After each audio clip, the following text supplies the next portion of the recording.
Oke, assalamualaikum warahmatullahi wabarakatuh. Di sini saya akan menjelaskan mengenai tugas praktikum modul 4 tentang Q dan DQ.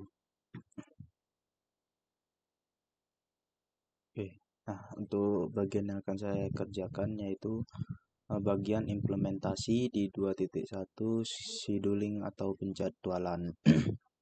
Jadi untuk yang akan kita buat yaitu mengenai penjadwalan.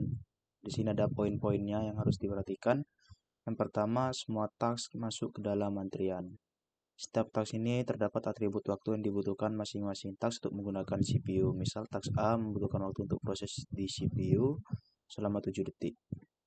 Nah, ini contohnya. Jadi ini nama tasknya A dan waktu ini dan angka ini sebagai waktu yang waktu proses CPU-nya. Waktu proses task maksudnya. Lalu yang di poin kedua yaitu task berada di posisi paling depan dalam antrian mendapatkan kesempatan pertama untuk diproses dalam CPU. Nah, di sini di posisi paling depan akan menjadi kesempatan pertama. Yang mana yang bagian depan tinggal di sini. Di bagian depan, ini urutan kedua, urutan ketiga. Jadi nanti yang akan diproses terlebih dahulu yang A,5 ini. Nah, jika kita lihat di contohnya nih, iterasi ke-1, proses A sedang diproses, sisa waktu proses A sama dengan 2. Jadi yang diproses yang ada di bagian rear dari list. Setelah itu poin ketiga yaitu CPU memiliki atribut waktu, yaitu semua task hanya boleh menggunakan CPU selama waktu tertentu. Misal 3 detik, maka task hanya boleh mengakses menggunakan waktu selama 3 detik saja. Jika task membutuhkan waktu lebih dari waktu CPU, maka diproses selama waktu CPU saja, lalu dikembalikan ke posisi belakang. Jadi dikembalikan ke dalam list tapi di posisi paling akhir. Kalau tidak membutuhkan waktu maka selesai tasknya selesai diproses. Nah, jika kita lihat ya di contohnya A,5. Di sini kita lihat waktu proses CPU-nya adalah 3, jadi maksimal adalah 3. Nah, kalau kita lihat di contoh A ini punya waktu proses sama dengan waktu proses untuk task A ini sama dengan 5 detik. 5.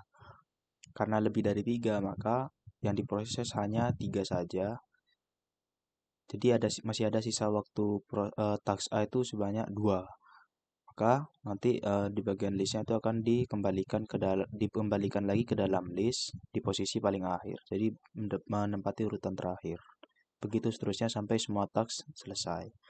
Nah, untuk code-nya sudah saya buat. Nah, di sini saya akan menjelaskan saja tanpa live code ya. Jadi di sini ada CPU saya buat fungsi namanya CPU proses dengan parameter 6. Ini 6 ini untuk jumlah proses yang akan dijadwal di CPU di sini. Jadi nanti akan ada berapa task yang akan diproses dalam CPU. Lalu di sini ada variabel data untuk inisialisasi list atau queue. Kita perbesar dulu ya biar tidak terlalu kecil. Nah, setelah itu kita masuk ke dalam iterasi ini untuk membuat tasknya. Jadi, untuk membuat antriannya ini menggunakan iterasi for i in range 6. Jadi jumlah iterasinya nanti sebanyak 6. Kenapa? Karena ya anggota listnya nanti mengikuti jumlah inputan 6. Lalu kita buat data 1 ini untuk inisialisasi list di dalam listnya. Jadi ini kan tasknya berada di dalam list juga, dalam list. Baru nanti semua tasknya dimasukkan ke dalam list luar. Setelah itu kita masuk ke for j in range ini untuk memasukkan data-datanya ke dalam list. Masukkan task dan waktunya ke dalam list ya. Jadi ini ada nama untuk inputan namanya, lalu waktu untuk waktu prosesnya. Setelah itu kita enq ke dalam data 1 terlebih dahulu, ke dalam list dalam. Setelah itu list dalamnya itu kita enq ke dalam list luar. Enq ini maksudnya memasukkan data ya, jadi push atau append. Setelah itu ini ada print ini untuk pembatas, ini untuk antrian prosesnya itu bagian ini antrian proses. Setelah itu ini ada waktu proses CPU. Sini saya buat waktu prosesnya sama dengan 3. Lalu untuk yang bagian ini untuk mengoperasikan task dalam CPU-nya. Jadi kalau ini untuk menghitung, ini cuman sebagai untuk menampilkan nanti iterasi keberapa. Lalu kita masuk ke iterasi while. Di sini waktu CPU-nya saya masukkan 3 sebagai waktu CPU. Lalu kita print untuk antrian proses beserta waktunya data ini untuk data yang akan diproses ya. Di bagian ini antrian proses beserta waktunya. Oh ya, sudah saya tampilkan. Nah, antrian proses beserta waktunya sama dengan ini. Kita masuk ke iterasi ke-1 terlebih dahulu. Ini iterasi yang akan diproses. Nah, kita di pop iterasi ke-1, iterasi ke count, terus kita pop datanya untuk dioperasikan ya. Lalu di print data pop ini untuk menampilkan yang akan data yang akan dioperasikan. Yaitu operasinya ada di bawah sini. Ini angka dan nama kita DQ atau kita keluarkan dari list. Setelah itu kita masuk ke if kalau angkanya itu kurang dari CPU, kurang dari waktu CPU, maka langsung di print proses telah selesai diproses, jadi sudah tidak ada.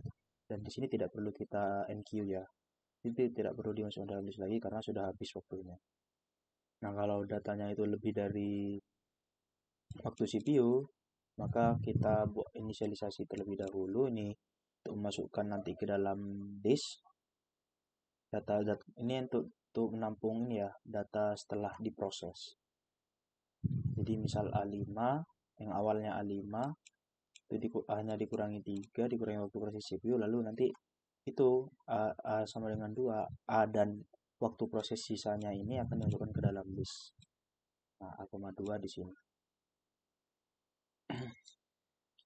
Setelah itu, nah ini ada waktu new nih, maksudnya waktu baru sama dengan angka dikurangi waktu CPU. Lalu nanti kita enq. Data waktunya enq data 2 nama 1. Lalu nanti enq, jangan lupa di enq data 2 ini maksudnya list barunya di enq ke dalam list utama. Nah, ini contoh hasilnya. Jadi saya lihat ya, yang proses pertama di sini A,5. Jadi ada task A yang membutuhkan waktu 5.